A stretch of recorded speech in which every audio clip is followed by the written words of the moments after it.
It is 6:47 p.m. on a Tuesday. You've been performing all day. Performing patience in a meeting that could have been an email. Performing enthusiasm on a call with someone whose name you already forgot. Performing calm in traffic while your shoulders crept closer to your ears. With every red light, your nervous system has been locked in a sprint. With cortisol dripping slow and steady through your bloodstream like a faucet, nobody turned off. And now you're standing on your own doorstep, keys in hand. For half a second, before you push the door open, your body does something honest, your breath shortens. Your jaw unclenches just enough to ache, and you feel the full weight of how long you've been holding yourself together. For people who weren't paying that close attention anyway. Then the door opens. 43 pounds of uncoordinated joy detonates in your hallway. Spinning, whining paws on your thighs.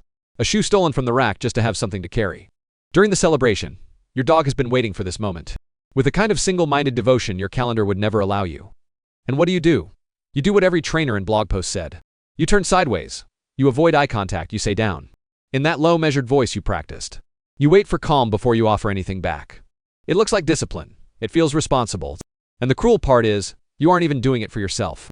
You're doing it because you genuinely believe it is better for your dog. Here's what nobody mentioned, while teaching you to ignore the greeting. Your dog wasn't being chaotic. Your dog was running a reunion sequence. That predates your house, your neighborhood, your entire civilization. When pack members return after separation, there is a full biological exchange. That is supposed to happen. Scent checks through the interdigital glands. On your feet, vocalizations that confirm identity, physical proximity. That triggers a specific cascade of oxytocin in both brains. Not just the dog's brain, yours. This isn't a behavioral problem wearing a cute costume. It is a coagulation ritual carved into canine neurology for generations. And it exists because it works. It brings cortisol down. Not in a poetic metaphorical sense. In a measurable, peer-reviewed sense. A study in applied animal behavior science tracked cortisol in dogs whose owners gave them warm, engaged greetings versus the ignore protocol. The dogs who were actually met on their level, with voice and touch, carried lower cortisol not just in that moment, but for hours afterward. Their entire evening was biochemically different because of 30 seconds. At the front door, and the owners weren't rewarding chaos. They were completing a script that the dog's HPA axis held open. All day long, waiting for the other half to show up. You were the other half. You came home with your nervous system buzzing from 8 hours of social performance, and the one creature on Earth who required absolutely nothing performed from you was right there, offering you the most ancient reset available to a mammalian brain. Affiliative proximity, unscripted touch, the biological proof that you made it back. And you turned your shoulder not because you're cruel. You did it because someone told you that was love. So the greeting falls apart. The dog doesn't understand why the ritual was amputated. The excitement goes nowhere. Now drop down literally. Get your perspective to about 5 inches. Off the hardwood, because that is where your dog lives every second. From down there, the world isn't a place of emotions and meaning. It is a landscape of signals, chemical signals, postural signals, micro movements in the face that last a fraction of a second. And when you walk through that door after 9 hours of performing composure you don't actually have. Your body is broadcasting on every frequency. Your dog doesn't see a tired person. Your dog's vomeronasal organ, a sensory structure most people don't even know exists, is pulling apart the chemical signature rolling off your skin. Before you've even set your bag down. Cortisol, adrenaline metabolites, the residue of a sympathetic nervous system. That has been locked in low-grade fight or flight since that first morning email. To your dog, you don't smell like you. You smell like threat assessment data. And every molecule tells a story your mouth never will. Here is what is actually happening at the neurological level, not the emotional one. Your HPA axis, the loop that governs your entire stress response, has been grinding all day. It doesn't shut off just because you turned your car engine off. It doesn't reset because you crossed your own threshold. That allostatic load, the cumulative cost of keeping your biology in a state it was never designed to sustain for 8 hours, walks right in with you. Your shoulders are a full inch higher than they were when you left this morning. Your breathing is shallow, rapid, thoracic. You may not notice any of this, but your dog notices all of it instantly. From floor level, your posture is a tower of tension. And this is where most people misunderstand what happens next. The dog doesn't rush towards you because it missed you. The dog rushes towards you because it is running a full body scan. The nose hits your hands first, then your knees, your shoes. The cuffs of your pants were the interdigital glands of every other dog. You passed on the sidewalk, left invisible calling cards. This isn't affection. This is a predator-grade sensory audit happening in real time. Your dog is answering questions you didn't know were being asked. Where were you? Who were you near? What is your cortisol telling me right now about whether this room is safe? And then something shifts, not in the dog, in you. Because while your dog's nose is processing roughly 300 million olfactory receptors worth of information from your skin, your vagus nerve is doing something it hasn't done since 6:45 this morning. It is receiving a coagulation signal, the dog's breathing against your hand, the rhythmic weight of a skull pressing into your thigh. The warmth, none of this is sentimental. It is mechanical. Your parasympathetic nervous system, the branch responsible for rest and recovery, begins to push back against the sympathetic overdrive you have. Here's the part that nobody talks about. Because it doesn't look like anything is happening. You come home wrecked, not the kind of wrecked where something went wrong. Just the ordinary kind. 8 hours of modulating your tone in emails. Performing composure in meetings. Holding your face in a shape that signals competence. While your hypothalamus has been quietly dumping cortisotropin-releasing hormone into your HPA axis since 11 in the morning. By the time you sit down on that couch, your allostatic load, the cumulative physiological cost of staying switched on all day, is sitting at a level your body was never designed to sustain. Past short bursts, your sympathetic nervous system is still idling high. Cortisol is pooling. Your prefrontal cortex is burned out from decision fatigue. But your amygdala is still scanning, still vigilant.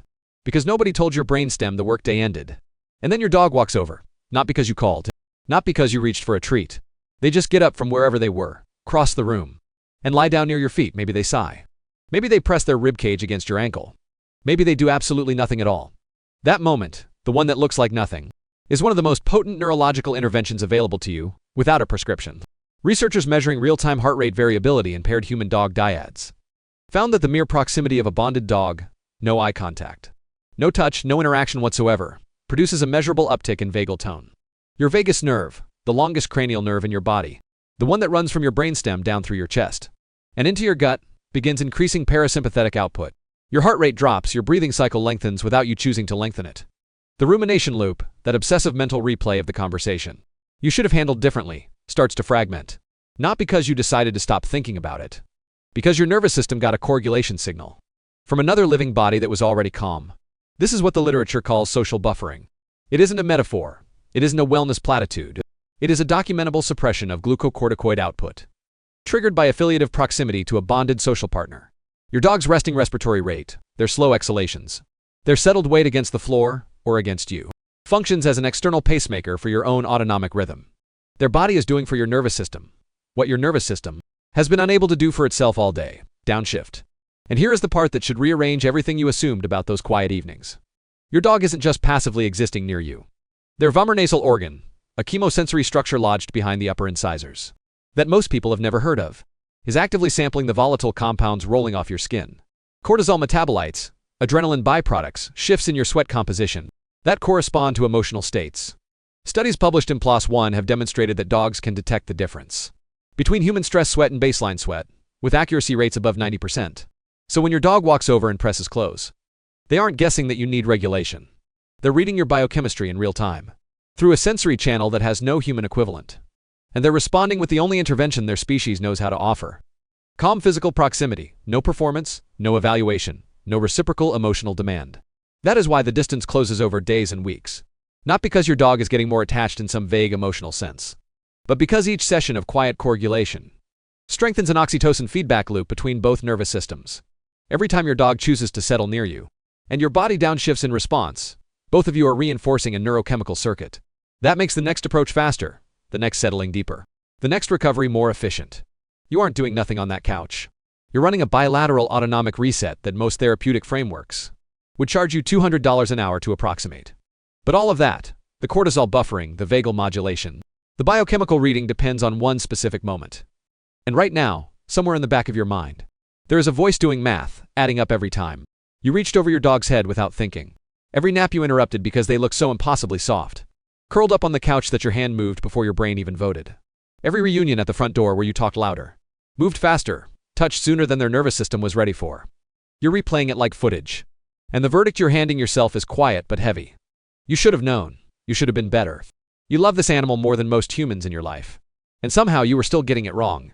Every single day, multiple times a day. I need you to stop that right now. Because that guilt, as real as it feels in your chest, is built on a false premise. And the false premise is this: that love, if it is strong enough, should automatically translate. That if you really cared, your body would just know how to speak their language. But that is not how any of this works. Not between humans, and certainly not across species lines. And when you scooped them out of sleep, because they looked peaceful and warm, and you physically couldn't not hold them, that wasn't cruelty. That was your oxytocin system doing exactly what it was designed to do. You saw something vulnerable and beloved, and your brain flooded you with a neurochemical that literally exists to make you reach out and make contact. You were responding to a bonding cue with a bonding behavior. The problem isn't your intention. The problem is that their sleep architecture operates on a completely different set of biological rules. Deep sleep is when their HPA axis resets, when cortisol clears, when the hippocampus consolidates the day's learning into long-term memory. Their body chose that exact moment to go offline, because it trusted the environment enough to be defenseless. When you touched them, you didn't betray that trust. You just spoke in a dialect their unconscious brain couldn't parse fast enough. The startle wasn't fear of you. It was the cost of two biological systems running on incompatible clocks. Think about it from the other direction for a second. Your dog slams into you at the door with 60 pounds of unregulated joy. They jump, they vocalize, they shove their nose into your hands, and your coat and your knees. From their side, that is not chaos. That is their vomeronasal organ and olfactory system, running a full diagnostic. On your entire day, your cortisol levels, your adrenaline residue, whether you're safe, whether you're hurt, whether you're still theirs. They're doing the most precise, most loving thing their biology knows how to do. And from your side, after 9 hours of performing composure, in fluorescent lighting, it registers as sensory overload. Your sympathetic nervous system, already running hot, reads the collision as one more demand.